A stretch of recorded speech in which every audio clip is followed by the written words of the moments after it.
Y'all alright? Yeah. Y'all feel good? Yeah. If you're happy to be alive, let me hear you make some noise. Oh,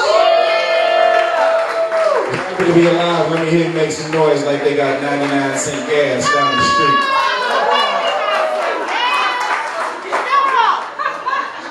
Yep, been saying that since 1992. Alright, my name's Rob. I'm gonna do 2 pieces for you all real quick.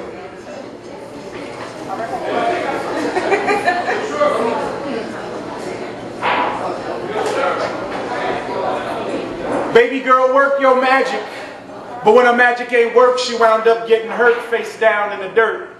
Yeah, them tricks she would twerk looking good in a skirt. At a very young age, baby girl learned how to flirt. See, she never knew her father, but she was told she looked just like him. There was a shoebox collection under her bed full of the letters she would write him. Her and her mom was always fighting. Her life was filled with intrusive, abusive commentary.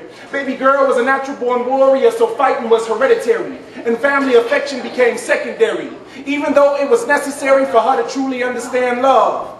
See, she didn't know how to receive love from a man because her father never was around to give her hugs. She was told he was a thug, probably somewhere slanging drugs. And since she couldn't stand her mom, she developed a mean mug, just frowning. She often wondered why her pops never stuck around. She thought he left because of her, so her self-esteem went down, and the bottle turned up to fill her cup with something that would ease her pain. And though the abuse from her mom was only verbal, it still scarred her brain. It hurt just the same.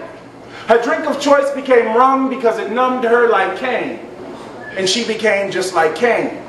But instead of Cain killing Abel, she would kill the fable or a fairy tale story of a father coming home because now she's almost grown and being alone was her reality. Her lifelong dream of being daddy's little girl was a fallacy. And since her drinking clouded her thinking, she began to live a fantasy. She was a young lady lost, and the cause of her pain was from the void that remained from the lack of love from her pops. She began to feel that void of love with the lust of random cops. Baby girl was a favorite at her high school because of what she would do with random jocks. Not thinking. And when drinking wasn't enough, she turned to drugs, and she would even sleep with random cops. See, the cops had dough, and if she slept with Popo, maybe they would let her go if she ever got busted down at the weed spot. She wondered if the pain of not knowing her dad would ever stop. After her daily charades of sexcapades, she would walk up the stairs of her back porch and just drop on the steps, light up a blunt, and puff. It got to the point where weed wasn't enough, so she considered smoking crack, and that's when she would think back to the days of bicycles, double Dutch, and peppermint pickles. Y'all remember the candy lady? She peppermint. Like, y'all can talk back and shit. That wasn't a rhetorical question. This means yes. Doritos with the nacho cheese, you can have 4 or 5 nickels. Penny wine, candy, and lollipop rings. Those were a few of her favorite things. But those favorite things of hers were not enough to keep her emotionally or spiritually grounded. The love of her daddy, she never found it. And the flavor she savored for erotic sexual behavior, it seemed as if there was no getting around it. She continued to let her vaginal walls get pounded. She would drink and smoke and choke to the point where she couldn't catch her breath, feeling as if there was nobody left that loved her. She didn't give a damn about those random dudes that rubbed her. They were just a replacement for her daddy.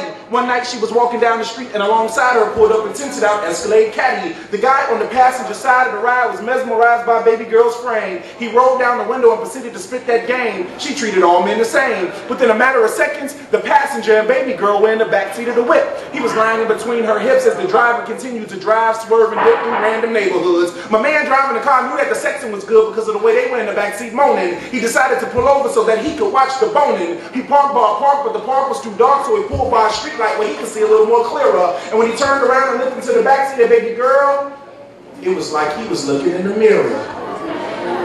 Time couldn't have stood any stiller.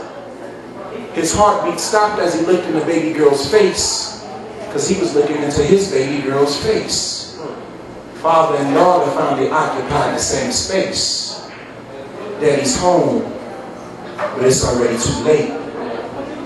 There goes the neighborhood.